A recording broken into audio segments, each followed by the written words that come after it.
Shalom, selamat pagi Bapak Ibu dan jemaat yang dikasihi Tuhan. Mari sebelum kita memulai aktivitas kita hari ini, kita mengawalinya dengan membaca firman Tuhan di dalam Injil Lukas pasal yang ke-17. Demikian firman Tuhan.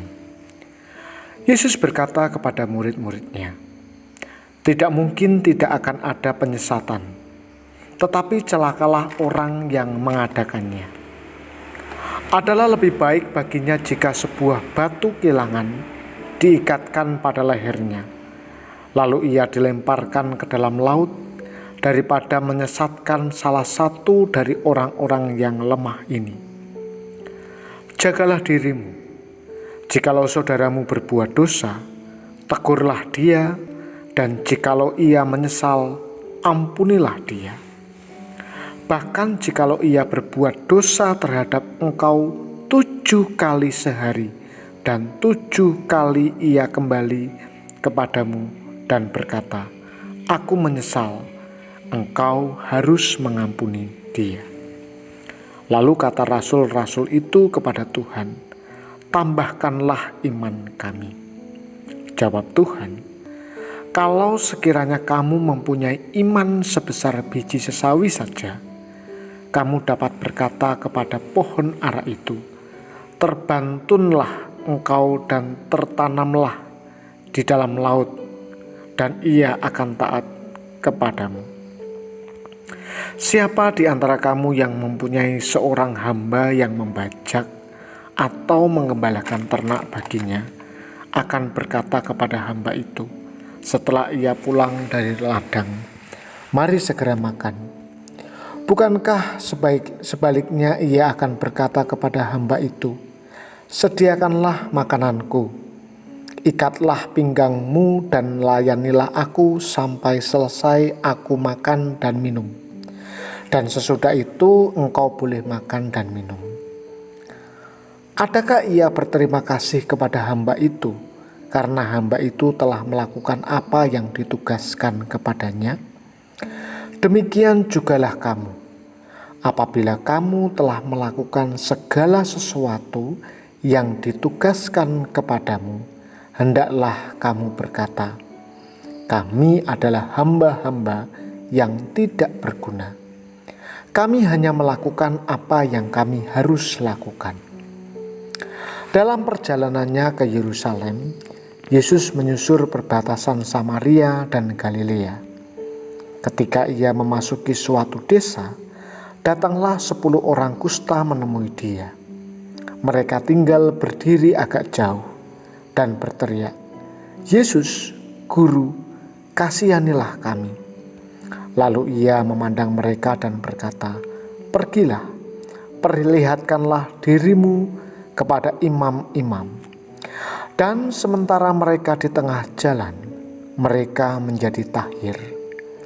Seorang dari mereka, ketika melihat bahwa ia telah sembuh, kembali sambil memuliakan Allah dengan suara nyaring. Lalu tersungkur di depan kaki Yesus dan mengucap syukur kepadanya. Orang itu adalah seorang Samaria. Lalu Yesus berkata, "Bukankah ke-10 orang tadi semuanya telah menjadi tahir? Di manakah yang 9 orang itu? Tidak adakah di antara mereka yang kembali untuk memuliakan Allah selain daripada orang asing ini?" Lalu ia berkata kepada orang itu, "Berdirilah dan pergilah, imanmu telah menyelamatkan engkau." Atas pertanyaan orang-orang Farisi, apabila kerajaan Allah akan datang, Yesus menjawab, katanya, "Kerajaan Allah datang tanpa tanda-tanda lahiriah. Juga orang tidak dapat mengatakan, 'Lihat, ia ada di sini,' atau 'ia ada di sana.' Sebab sesungguhnya kerajaan Allah ada di antara kamu." Dan ia berkata kepada murid-muridnya, "Akan datang waktunya kamu ingin melihat satu dari masa hari-hari Anak Manusia itu, dan kamu tidak akan melihatnya. Dan orang akan berkata kepadamu, 'Lihat, ia ada di sana,' "Lihat, ia ada di sini. Jangan kamu pergi ke situ, jangan kamu ikut." Sebab sama seperti kilat memancar dari ujung langit yang satu ke ujung langit yang lain, demikian pula lah kelak halnya Anak Manusia pada hari kedatangannya. Tetapi ia harus menanggung banyak penderitaan dahulu dan ditolak oleh angkatan ini. Dan sama seperti terjadi pada zaman Nuh, demikian pula lah halnya kelak pada hari-hari Anak Manusia. Mereka makan dan minum, mereka kawin dan dikawinkan, sampai kepada hari Nuh masuk ke dalam bahtera. Lalu datanglah air bah dan membinasakan mereka semua. Demikian juga seperti yang terjadi di zaman Lot. Mereka makan dan minum, mereka membeli dan menjual, mereka menanam dan membangun. Tetapi pada hari Lot pergi keluar dari Sodom, turunlah hujan api dan hujan belerang dari langit dan membinasakan mereka semua. Demikianlah halnya kelak pada hari di mana Anak Manusia menyatakan dirinya. Barang siapa pada hari itu sedang di peranginan di atas rumah dan barang-barangnya ada di dalam rumah, janganlah ia turun untuk mengambilnya. Dan demikian juga orang yang sedang di ladang, janganlah ia kembali. Ingatlah akan istri Lot. Barang siapa berusaha memelihara nyawanya, ia akan kehilangan nyawanya. Dan barang siapa kehilangan nyawanya, ia akan menyelamatkannya. Aku berkata kepadamu, pada malam itu ada 2 orang di atas satu tempat tidur, yang seorang akan dibawa dan yang lain akan ditinggalkan. Ada 2 orang perempuan bersama-sama menggilang, yang seorang akan dibawa dan yang lain akan ditinggalkan. Kalau ada 2 orang di ladang, yang seorang akan dibawa dan yang lain akan ditinggalkan. Kata mereka kepada Yesus, "Di mana Tuhan?" Katanya kepada mereka, "Di mana ada mayat, di situ berkerumun burnasar."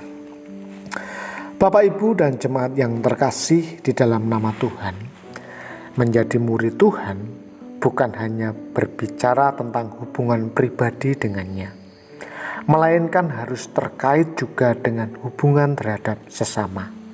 Nah, bacaan kita ini mengajarkan bahwa seorang atau murid Tuhan punya tanggung jawab atas sesamanya. Tidak boleh hanya peduli kepada diri sendiri, harus perhatian kepada sesama juga. Yesus memperingatkan bahwa murid Tuhan tak boleh menyesatkan. Mereka yang menyesatkan orang lain akan berhadapan dengan hukuman, ditenggelamkan dengan batu kilangan.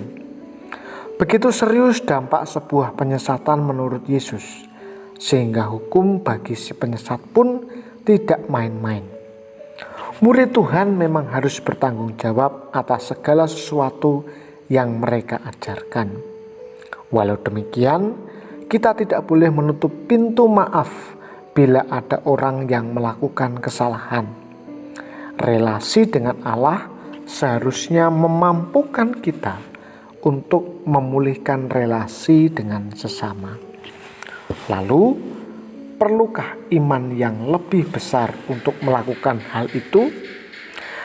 Dalam hal ini bukan besar kecil iman yang disorot oleh Yesus, melainkan adakah iman itu di dalam diri mereka? Karena orang yang beriman akan melakukan kehendak Allah, dan Allah dapat bekerja meski hanya ada iman yang kecil.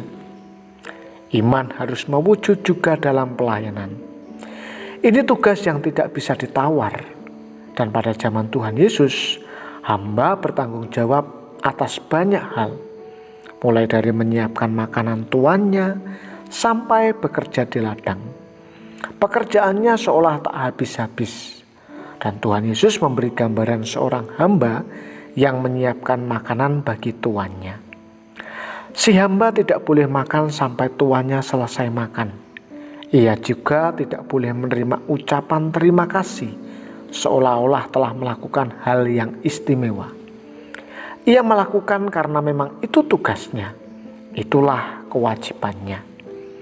Nah Bapak Ibu, itulah yang Tuhan tuntut dari kita, murid yang hidup di masa kini.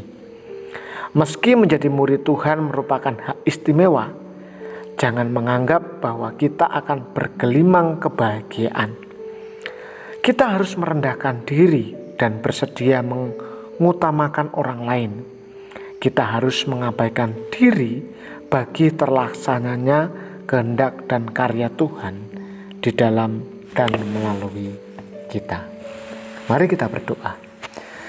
Bapa, kami mengucap syukur karena kami terpilih menjadi umat-Mu dan bahkan kami menjadi murid-murid-Mu. Ajar kami untuk melakukan setiap perintah dan kehendak-Mu dalam kehidupan kami. Pagi ini kami mau bersatu hati berdoa untuk jemaat Tuhan yang ada di GKMI Salatiga maupun yang ada di cabang-cabang. Mereka yang sakit, mereka yang bergumul dalam perekonomian, mereka yang bergumul dalam relasi, mari Tuhan memberkati mereka, menolong mereka, memberikan kekuatan kepada mereka. Bahkan pengharapan di dalam Tuhan kiranya terus menyala dalam diri mereka, sehingga mereka terus menjadi murid Kristus yang berpengharapan hanya kepada Tuhan. Kami menyerahkan kehidupan kami sepanjang hari ini hanya di dalam nama Tuhan kami, Yesus Kristus. Amin. Selamat beraktivitas, Tuhan Yesus memberkati.